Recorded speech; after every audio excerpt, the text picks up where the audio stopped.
Welcome to this latest edition of the Real Deal Podcast. I'm your host, Real Jiro Quinn. On this Monday, November 27th, 2023, we are less than a month away from Christmas. And, soon 2023 will be over, if you believe that. Just think about that. Man, it kind of just hit me not too long, just after this weekend with this holiday coming past, with Thanksgiving passing, that December is here. December is absolutely here. Big podcast for you. Again, we're back with the NFL podcast. Didn't do one last week, of course, for Thanksgiving holiday, but I'm happy to be back with you to discuss the world of sports in terms of the NFL. And also, we'll get to hip hop a little bit. You got to get caught up on some things that were discussed that happened over the course of the week before we went into break. If you're fortunate enough to have a break, I was. So sorry if you did. Teams for the week for the NFL, the cream rising to the top. You saw some of the top teams. Dallas. Excuse me. Well, did I say Dallas is a top team? They're not a top team. Baltimore, San Francisco, Kansas City. Those teams really kind of separate themselves as far as getting, restoring order amongst in the NFL. When you had a couple of weeks where, a couple of teams were falling, some couple of the big teams were struggling, but, those teams kind of restored order. Philadelphia continues to roll. We'll have plenty on them. So, to me, the cream rising to the top is the theme of this particular NFL week, week 12 that, amazingly, it will be in the week 13 next week with the NFL. All the thoughts, sometimes you win even when you lose. Now, Buffalo fans not so to my Buffalo fans, I totally understand if you think that's bullshit and you're not into more victories at 6-6. This is the worst record that your team has had in the Josh Allen, Sean McDermott era. I get it. Listen, I can't debate you. I'm not going to debate you. It's your team. You know Buffalo better than I do, even though I've watched a lot of Bills this season. I've watched probably as much Buffalo Bills as any other team outside of the team that I claim to root for in the Washington, the DMV, Washington and DC. So I get it. I get the fact that you don't want to hear about moral victory, but the NFL is a funny place. Like, you can win a game and have some bad things happen in that game as far as habits that can lead you right into a 2 or 3 game losing streak. You can lose a game, do some things well, and that can lead you into a 3 or 4, 5 game winning streak. I've seen it happen many a times over the course of my life, over the course of all the years I've been watching the NFL. Buffalo falls to Philadelphia 37-34 in frankly, one of the best games. Now, it clearly was the best game of the weekend, best game of the weekend, but the best game, maybe one of the best top games of 2023, to be honest with you. After halftime, this was absolutely a high-level game. Now, you're going to say Buffalo had 1 million penalties. Philly had a couple of early turnovers. Okay. That was more of a case, I think, of, how talented these two teams are, despite some of the injuries that they had. Buffalo, frankly, I thought Buffalo outplayed Philadelphia. Like, they outgained them well over 100 yards. This is a game that Buffalo, to me, clearly should have won.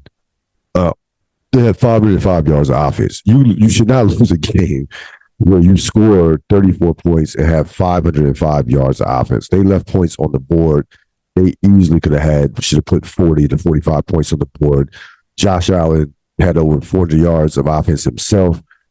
The interception he threw was inexcusable. That was a big play in the game, which completely shifted the tenor of that game. You are up 24-21, playing well offensively in a nice rhythm. Philadelphia has had trouble stopping you. and you throw an interception. Next thing you know, Philadelphia, they go up 28-21. And after that, you're in an absolute dogfight when Buffalo, for the most part, was in control of this game. But I saw some things out of Buffalo. Now, again, the interception was inexcusable. The game should have been over in overtime with the Gabe Davis. I don't know. The signals got crossed between him and Allen. Again, that's a situation where I put that on Gabe Davis because you gotta see where the open field is at.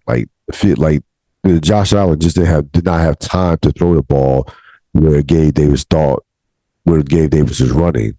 The ball was clearly thrown towards the middle, and the middle was wide open. That was like a zero coverage. It was a borderline zero coverage. Philadelphia came with a lot of people. It wasn't a all out zero coverage because there was still a safety in the middle somewhat. So I've seen zero. We've seen zero coverage where there's no safeties to be found because everybody's coming at the quarterback. It was basically as close as you can have come to it being zero coverage. The point is, the middle of the field was wide open. That should have been a touchdown. The game should have been over. Period. What I liked from Buffalo was the fight. They ran the ball. This is the thing. They ran the ball. Now, minus the Josh Allen yards, right? He had 81 yards rushing. He was dynamic yesterday. He played like a top 5 quarterback yesterday. Without question. Minus his yards, they ran 31 times for 92 yards. Not great as far as yards per carry, but the attempts are huge. That means you're committed to running the football. And 92 yards is 92 yards because against a Philadelphia defense, that is leaking oil right now, to be honest with you. But 92 yards is still 92 yards. It's more about the attempts, physicality that Buffalo had been lacking over the last month, especially offensively. They finally had an identity.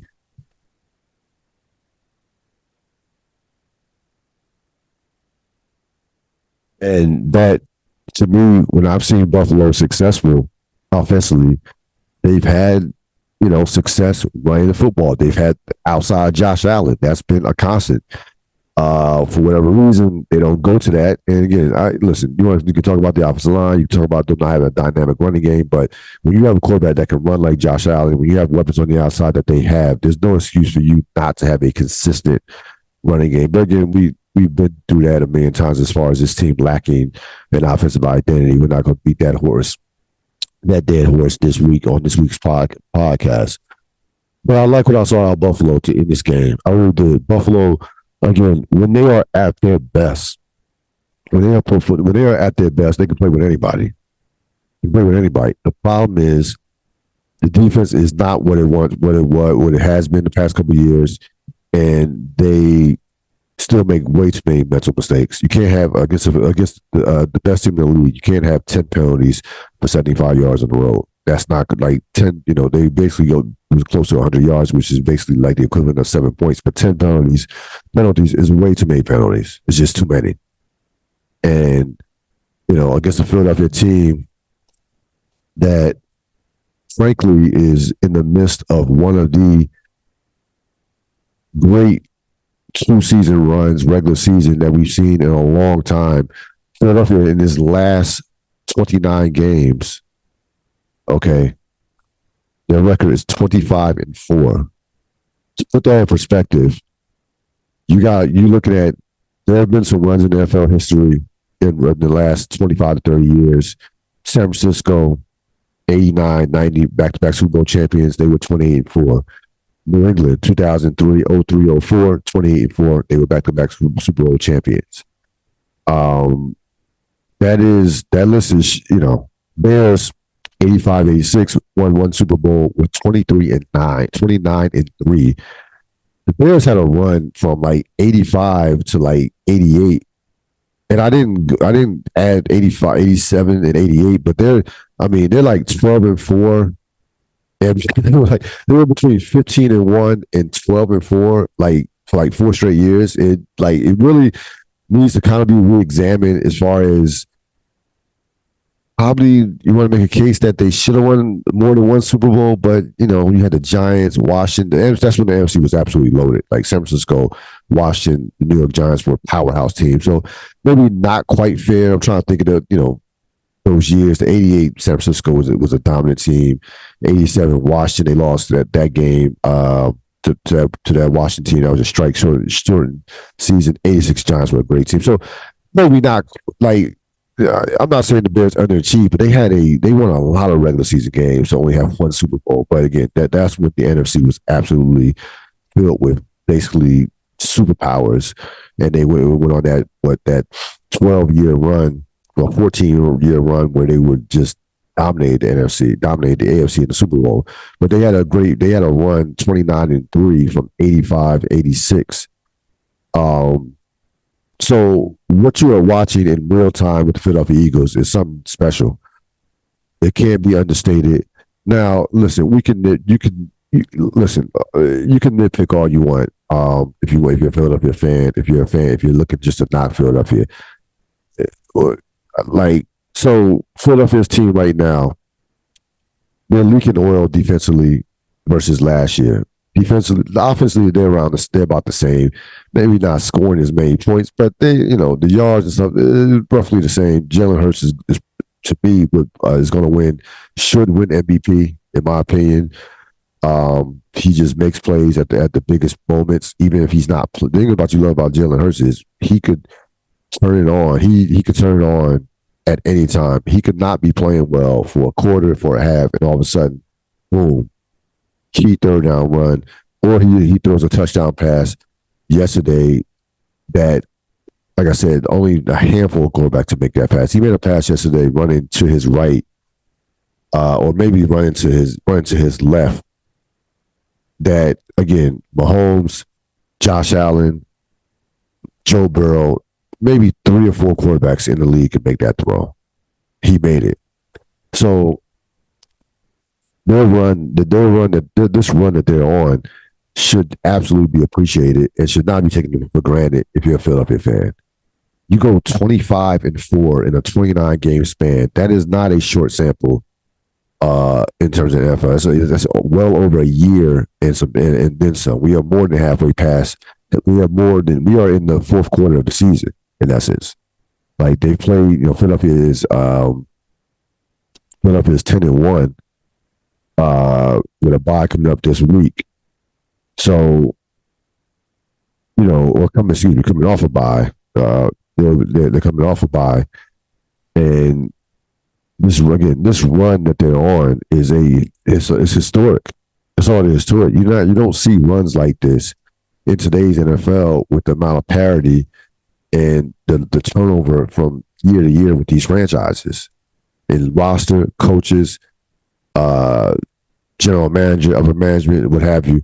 You just don't see this. Now, again, if you want to nitpick, they've had to come back in 4 straight games. They're being outgained by well over 100 yards. The defense this year ranks 20th in points and 19th in yards. Last year, they were within top 5 in both those categories, if not higher. They definitely were top 10, maybe even top 5 in both those categories, points allowed and yards allowed. Defense was much better last year. That's why their point differential last year is substantially better. It's worse this year because their defense is just not as good. So, but the bottom line is all of these teams at the top are flawed. All of them.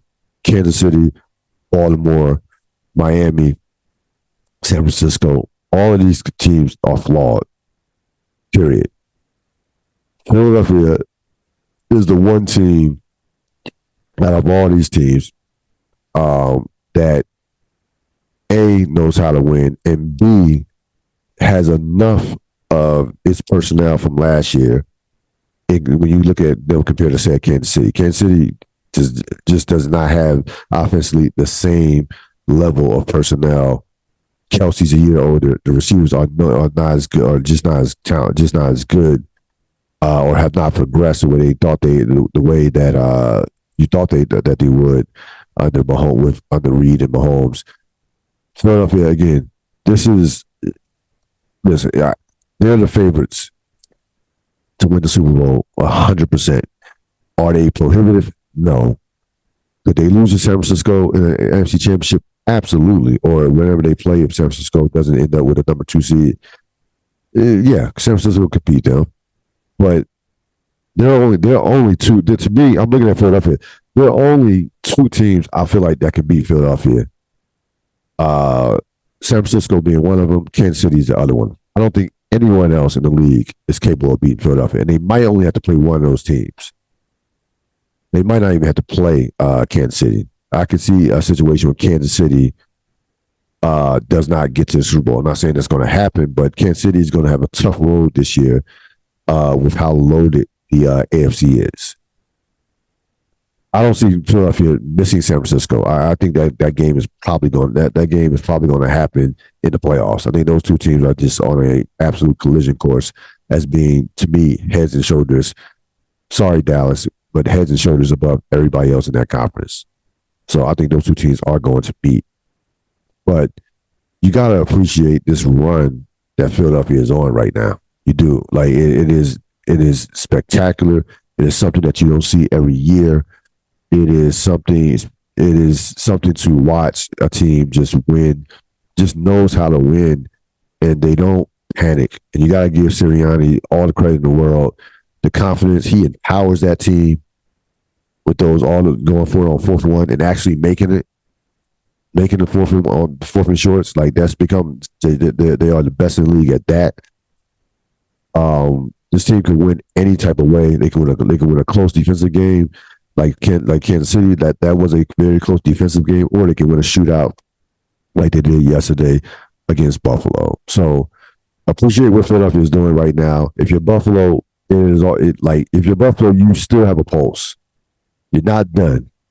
You're not dead yet. Now you're on. You are. They're not quite reading your last rites. You're in, I won't say critical condition, but you're still breathing on your own. Okay, you are still. There's still some blood flowing. You're not on life support yet. So again, I saw some things that maybe could lead Buffalo to doing some things that could to not just completely bowing out. That's the main thing. So that's the main thing from Buffalo. For everything Buffalo has dealt with this year, with the injuries, with everything we talked about with the philosophical differences within their organization as far as what they want to do offensively in particular. Last night they fought and they should have won the game. So I gotta give McDermott credit from that standpoint, having that team. We've seen teams just completely roll over and the wheels completely come off. Teams that underachieved, had Super Bowl aspirations. The infight starts out in the locker room, it starts teetering out into the media, people start leaking stuff, and the whole thing just implodes. That hasn't happened with Buffalo yet. And I do think that you have to give McDermott credit from that standpoint.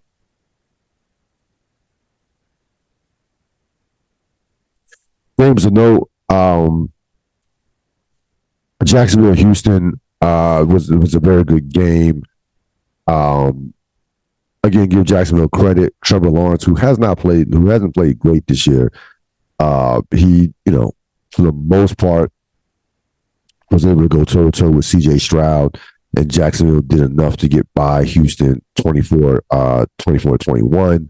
Again, even in a defeat, you just marvel at what C.J. Stroud is doing and just his level of play and the poise. Like he gets them in a position to where they almost,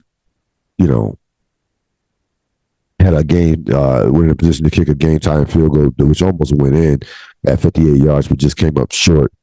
But Jacksonville is able to get by 24-21, and that's been the Jacksonville MO all season. Win these, similar to Pittsburgh, they win these close games where they're not spectacular. They make enough plays.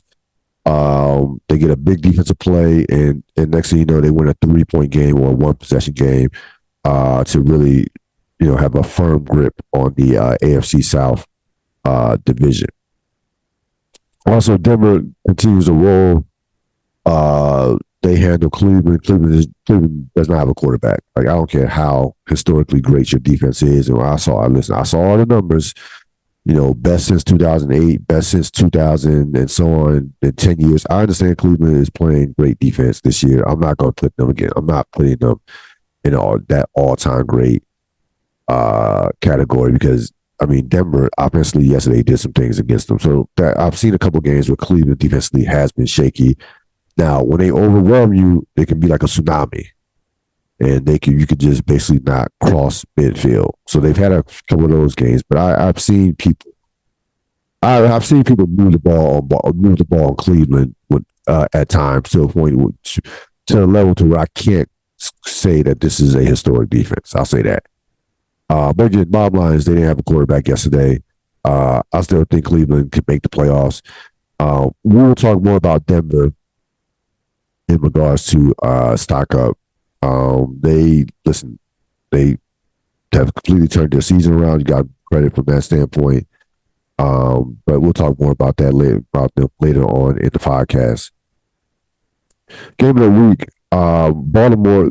Now, this is the game of the week by default because the real game of the week we know was in Philadelphia. That might have been a game of the year. This was an interesting game. Well, not an interesting game. This was a very, very physical. This was a hard game to watch, frankly. Not a lot going on offensively. Again, Jack, this is a classic Baltimore grind it out, maul you, physically just impose their will on you type game. Every yard was like hard for the Chargers. Every yard they only had 279 yards total offense, and they had to earn all 279 of those yards. Baltimore's defense was just all over the place. They suffocated Justin Herbert. They basically Chargers could not run the ball. Chargers have a very good offensive line, and Baltimore just took it to him physically. Lamar Jackson was okay. They ran the ball. Baltimore ran the ball, and they just physically just mauled the LA Chargers, and there was nothing the Chargers could do about it. Just nothing. Even in a game with Justin Tucker, who never misses. I mean, never misses, especially inside 50 yards. He misses a kick. You're thinking to yourself, oh, maybe Baltimore has something there. Maybe the Chargers can pull this one off. No. Brandon Staley is going to be fired. There's no two ways about it. This team, the Chargers are not making the playoffs. Baltimore keeps himself alive for a possible number one seed in the AFC, which will be vital for them, and I'll explain why later. But again, give Baltimore credit, winning a game against a talented Charger team on the road. Easy to fall asleep at the wheel, going against a team that you know that you're clearly better than, or as we embark on this stretch drive of the NFL season. But they went in there absolutely and handled their business and got home and went back to Baltimore with the win on a night where, again, Lamar Jackson was not bad, but pedestrian as he had a workmanlike performance. Who won the week? If you're a fan of college football, you won the week. There were a number of great rivalry week games. All these teams, you got a classic with Michigan and Ohio State. I didn't listen. The touchdown call to make it 14-3 could have went either way. Whether or not he had possession and the guy actually took the ball from him before he crossed the plane. I think when I first saw it that he crossed the plane. Like, once you cross the plane, that's it, in essence. So that was a tough break. That was a big call in that game. Tough break for Ohio State. Those things happen. They were not going to overturn that call, especially when they ruled their touchdown on the field, especially in Michigan. Ohio State still had a chance, had the ball up, down by 6. Michigan's defense makes the play. Michigan will be playing for the Big Ten championship, and in all likelihood, clinch their playoff spot with that victory. Ohio State, of course, is going to need some help. Again, a number of closely contested rivalry games. Georgia surviving Georgia Tech by only 31-23. The Alabama Auburn was a classic game from an ending standpoint. Another great ending in that historic rivalry. Of course, you had the kick six in 2013, which is amazing. It's unbelievable. That was 10 years ago. I mean, my goodness. It seems like that just happened a couple years ago with that famous Vern Lundquist call on CBS. 4th and 31, and Monroe throws a BB for a touchdown. Is it like as well as you can't throw a better pass in the corner of the end zone. That was a dime that he threw, and it just the fourth. One of the most ridiculous fourth down conversions that you will see in college or pro. I thought about the 4th and 26 way back when, about 20 years ago, when the Eagles were playing the Packers. Freddie Mitchell, and he makes the catch to save to extend the game, and they end up kicking a game time field goal to put it in overtime in Philadelphia, of course, courtesy of a Brett Favre interception. Won that game in overtime, but 4th and 31 and that was it.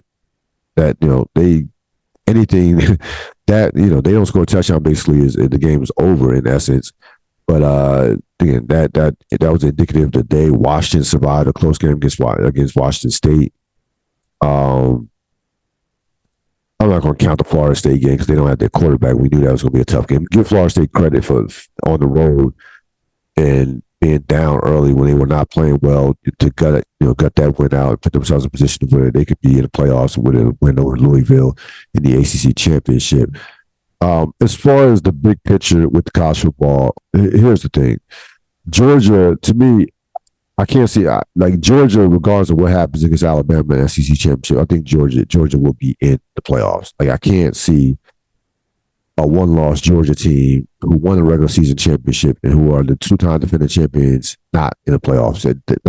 I just can't see it. There's going to be at least one SEC team in the playoffs, if not two. Okay. So they control their own destiny. Michigan will be in, I think, regardless. Florida State and Washington need to win. But all four of those teams, in essence, controls their own destiny. The question is going to be Texas, Alabama. If Oregon wins, Oregon will replace Washington. So that's going to be a situation with them. But Texas, Alabama, Ohio State. So Ohio State dropped to 6. Texas is 7. Alabama is 8. All of them have one loss. Alabama lost to Texas earlier this year, back in September, but Alabama is by far out of all those teams, Alabama easily is playing the best football, and to me has probably the best resume. Since they beat LSU, Mississippi, they have some very quality wins within the SEC. That Kentucky win is going to look better now, considering what Kentucky did to Louisville. But they need some help in regards to. They probably need Texas to lose. I can see them jumping Alabama, jumping Ohio State. But again, this is saying this is assuming that they beat Georgia, which of course is a big assumption considering that Georgia broke the SEC record for most consecutive wins at 29. But it's going to be very interesting if you have a situation where Florida State loses. If Florida State loses, they'll do this. In essence, they're about. See, you have about 6 teams vying for four spots. So, you have Georgia, Michigan, Washington, Florida State, Texas, Alabama, Ohio State. Now, and also, of course, Oregon as well. So maybe that's 7. We know the winner. The Washington Oregon game is an elimination game. The winners in, losers done. We understand that. Again, that Georgia Alabama. We know how politics works in this thing. We know how this thing could possibly set up. You're talking about a possibility of having a playoff with Georgia, Michigan, Alabama, and either Oregon or Washington. That would be difficult to turn down in terms of if you're the NCAA. Now, again, Texas is a big name as well, and they're going to bring fans, but Texas is not Alabama. It's just not. And the SEC is still the SEC. So again, you're gonna have a hard time, even despite what happened earlier this season, keeping Alabama out the playoffs. I believe if they beat Georgia. I'm just telling you that right now. A 12-1 Alabama team not making playoffs. I believe it when I see it. I just don't see it. Like I don't see a 12-1 Alabama team not being in the playoffs. I don't. Despite what happened in September with Texas. Again, I think I think there are 2 spots. In essence, there is 1 spot open. Because I think Ohio State, I think Michigan, I think Georgia, Michigan are virtual locks, and Oregon and Washington are playing for a spot. And then, you'll see what happens with Florida State. If Florida State loses, I think there's really only 1 spot that's open. But regardless, this was a tremendous weekend, in particular Saturday of college football. The NFL stretch run. So what I did is I looked at the most important games down the stretch. One of the most important games of the NFL season that are remaining of the NFL season by week. I would say week 13 is San Francisco, Philadelphia. San Francisco loses this game. The home field is over to me from that standpoint for them. They will not get home field if they lose this game. So that's how big this game is for them. They need this game to have any chance at a home field. They're already 2 games behind Philadelphia in the loss column. Another game, this will make it 3 if they lose, and that would be it. Dallas, Philadelphia next week or the following week. That's going to be, in essence, for the division. Philadelphia wins that. The division's over to me, even regardless of what happens with San Francisco. Baltimore, Jacksonville, again, that, and I'm going to pull up these standings because the AFC is an absolute logjam. But that is going to be, of course, a battle for home field for the AFC. That'd be in week 15. Baltimore, San Francisco, week 16. Again, Baltimore, San Francisco could be both of those teams could be in the mix for home field advantage. Miami, Baltimore, the following week. Again, same difference, same story. They could be vying for home field advantage and division, everything from that standpoint. Pittsburgh, Baltimore, Buffalo, Miami. So if you get Pittsburgh, Baltimore could be for the division, and Buffalo, Miami could be for the division and possible playoff spot. Who knows? I understand that. Well, that could be for Buffalo. Not that particular game in terms of Buffalo being able to catch Miami. Let me rephrase that. Buffalo's not going to catch Miami for that division. I don't see that happening. But that could be for Miami for home field and Buffalo fighting for a possible last playoff spot. So you look at that, you have Baltimore 1, 2, 3, 4 times in the next 7 weeks or 6 weeks. 12, there's 6 more weeks left in the NFL season. 4 games. Baltimore is going to be very difficult for Baltimore to get home field advantage. That schedule, that is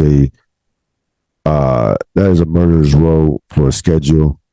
And again, I also question, even if they do get home field advantage, how much gas they're going to have left in the tank going to the playoffs. That's a lot of tough football down the stretch that they're going to have to play. I understand they're a physical team and what have you, and well conditioned. Sometimes going to the playoffs is about the team who is the healthiest and hasn't played this gauntlet of a schedule. Again, they're actually going to need a week off to bye. Like they don't get it if they with that schedule and they don't get a bye week. That's gonna be tough sledding for them to make to do anything serious in the playoffs with that schedule and with how much energy they're going to put out just to fighting for that home field advantage. Now, as it stands right now, Baltimore is a half game ahead of Kansas City. They played more games. They will have a bye actually this week. They're going to have a bye. Now, good news for Baltimore is they have a stretch where they only have one game in 23 days. That's the good news. So maybe that will kind of withstand how brutal the schedule is. So you have Baltimore as a top spot right now. Kansas City, Jacksonville, and Miami are all 8-3. Pittsburgh, Cleveland are 5-6. And the last spot right now at the number 7 spot is Indianapolis 6-5. That's why that Buffalo game loss was huge. Buffalo would have jumped Indianapolis and been 7-5 had they won that game, and only a half game behind Pittsburgh and Cleveland. Okay, so that was just a ginormous loss for the Bills on so many levels. So again, Houston, like you got Houston at 6-5, Denver's at 6-5. Buffalo's at 6-6 in 10th place. Kansas City, everybody else beyond that is finished. So in essence, you have 10 teams vying for 7 spots in the AFC, and the AFC only one game in the loss column separates Baltimore from Cleveland. Okay, so that home field advantage is still wide open in the AFC. As far as the NFC goes, Philadelphia again controls its own destiny. They are 2 games clear of San Francisco and Dallas. After that, I mean, the playoff picture. Listen, Seattle, Green Bay. That was a big win for Green Bay against Thanksgiving. That really was the highlight of Thanksgiving. Listen, we know Detroit is not on that level yet. They showed their youth or their experience in big games. You can't lose to Green Bay at home on Thanksgiving Day and expect me to take you serious as a possible Super Bowl contender. But we already knew that coming into the game. So Seattle's at 6-5, Minnesota's at 6-5 as we speak. They're playing on Monday night. They were losing last time I checked. I think they were down 6-3. Well, now they're actually up 10-9. So let's say that score holds, and Minnesota's able to hold on. They will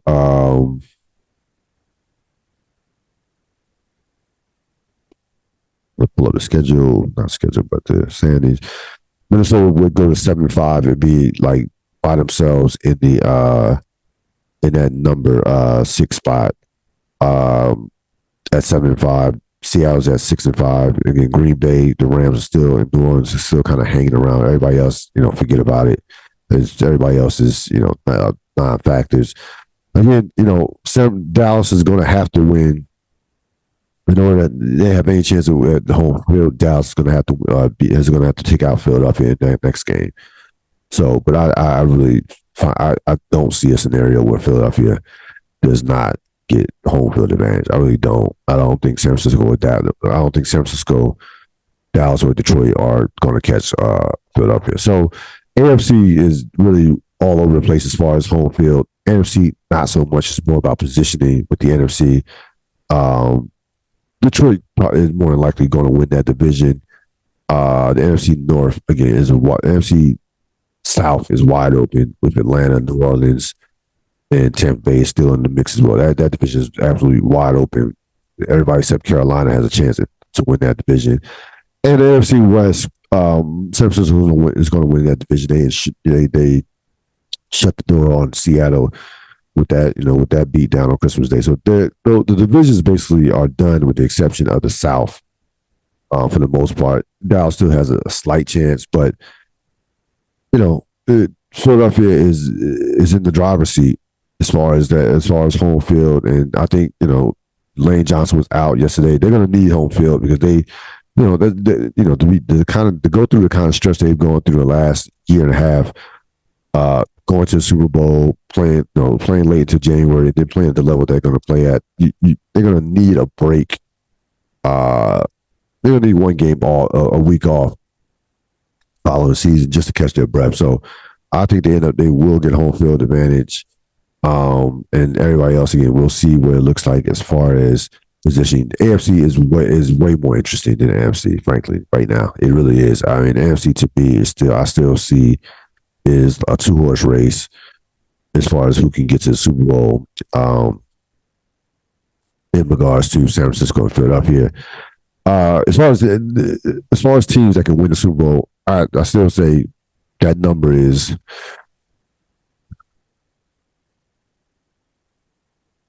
I would say 3. I'm not. Again, I should be more sold on Baltimore. I'm not all the way there with Baltimore.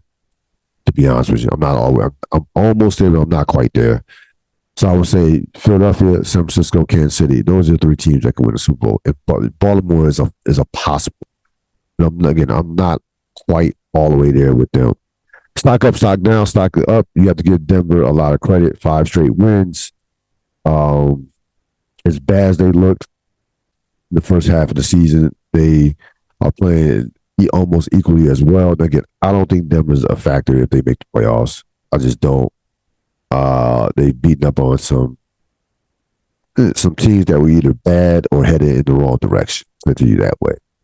So I'm not fooled. They call it a nice part of their schedule, and I'm not fooled by this. They're saying, "Oh, this team is going to be, something that, that these upper echelon teams should worry about." No, not quite there. But again, it doesn't.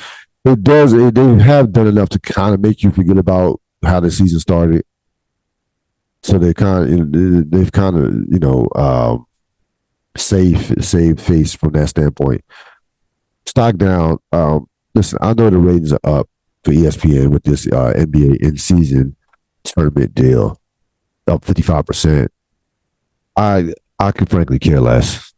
I'm not again. I'm a basketball fan. I'm gonna watch the games regardless. Don't have any extra incentive to be like, okay, it's Tuesday. Who's in Pool A? Who's clinched the trip to Vegas? I'm not keeping up with this shit from that standpoint. Of the standings, I'm not. I mean, it gets shoved down your throat. But sit up there trying to sell me on how important these games are. I'm just not buying it. They're not. These games are regular season games. They're not that important versus what they were before this tournament started. Before this tournament would ever exist. I'm sorry. And I get what they try. I get that the NBA is trying to, somewhat slow the NFL train down, if that's possible, which is not. But this tournament, it's not soccer. You're not soccer. Like soccer, and again, I'll be interested to see what they try to do in year 2. They're not, because I don't see them coming back with the same system in its exact entirety. I don't see them, they'll make some tweaks and try to do something with it to jazz it up. But I'm not. I'm just don't have any extra incentive to watch the NBA versus when without this tournament, with or without this tournament. So a lot happened over hip hop. With of course Diddy and Cassie. I'm not going to go through all the stuff, the details of it, the article. You can read the New York Times article for yourself. Here's what I say. Was it shocking? No. Was it surprising? A little bit surprising how just in terms of when you went through that article and read all those details. Not shocking. I shouldn't even say surprising, but you definitely were taken back by it, considering how detailed it was. And hip hop is it's interesting that this happened the 50th anniversary of hip hop, and all this come out. You see all these lawsuits come out.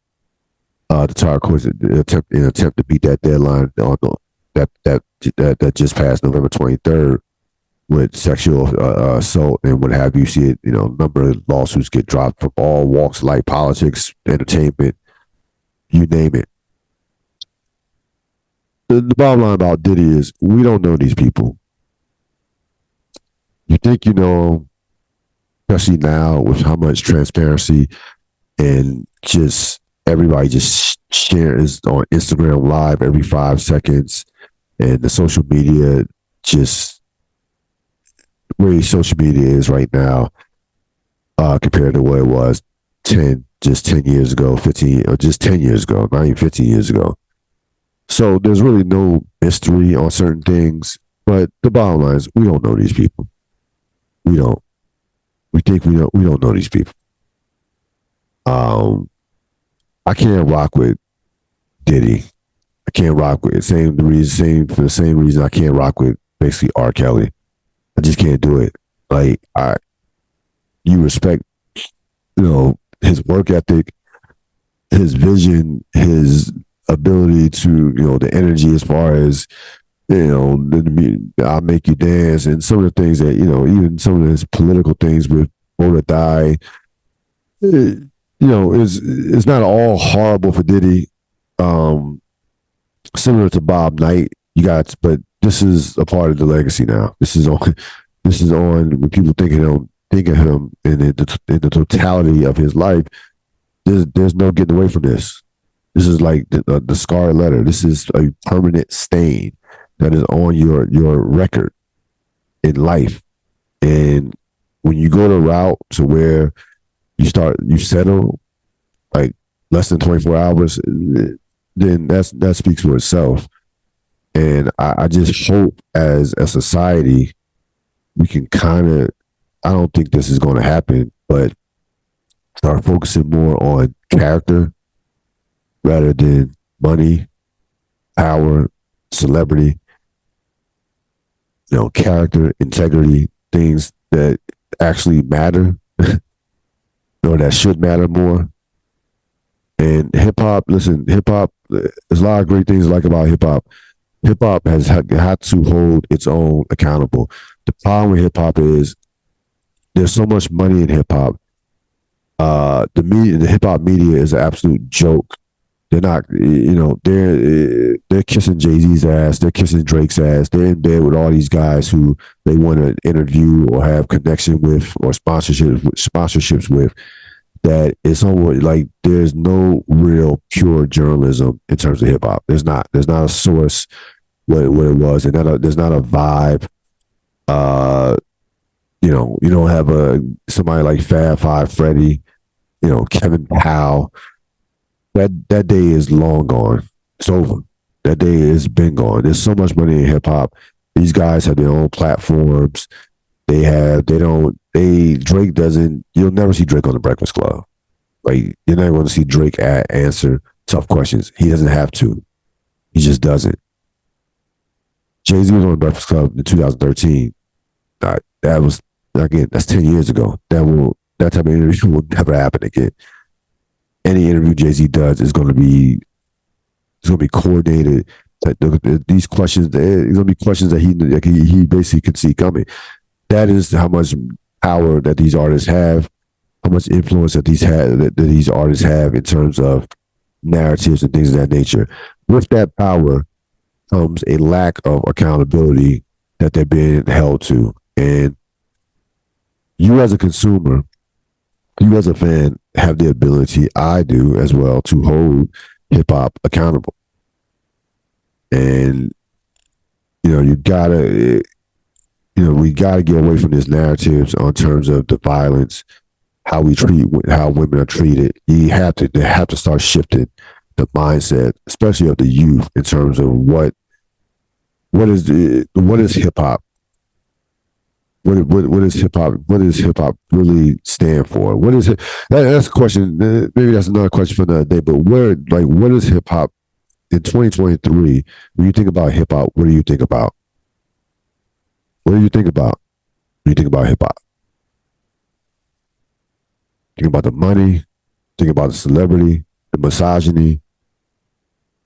You think about the power. I mean, what is it that what stands out in your mind about the hip hop culture right now in 2023? I think it's a legit question. I don't think I don't know if it's I don't know the answer to that right now. I don't know the answer to that. So, but hip hop absolutely has a responsibility. Um, I'm not saying hip hop is responsible for fixing all the ills of this world. There was violence before hip hop. If hip hop ever went away, which is not anytime soon, there would be violence after hip hop. It's not the point.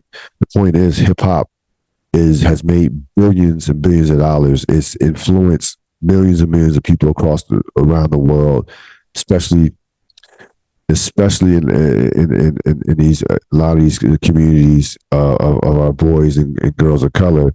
It has an absolute responsibility to hold their artists accountable. It does. I don't care about how many. And by the way, I don't care about how many checks you write for foundations. I don't. Right now, in society, we are at a point of, as far as our youth goes, of the type of influence that you have. And again, I hear I hear a lot of people complaining about the behavior of youth today, and these kids. Well, they got to get it from somewhere. Like they're learning. It's not like kids are not born to act a certain way or to behave a certain way. They get it. They see it at home. They see it in on Twitter, on social media. They see it. They look up to all of these hip hop musicians, most of, if not all, these hip hop artists, especially the young ones. They look up to these guys, and there's too much toxic shit going on in hip hop right now. It just is, and it has to be called out, and it has to be addressed. It has not been addressed to the level that it should be. Period. Period. Point blank.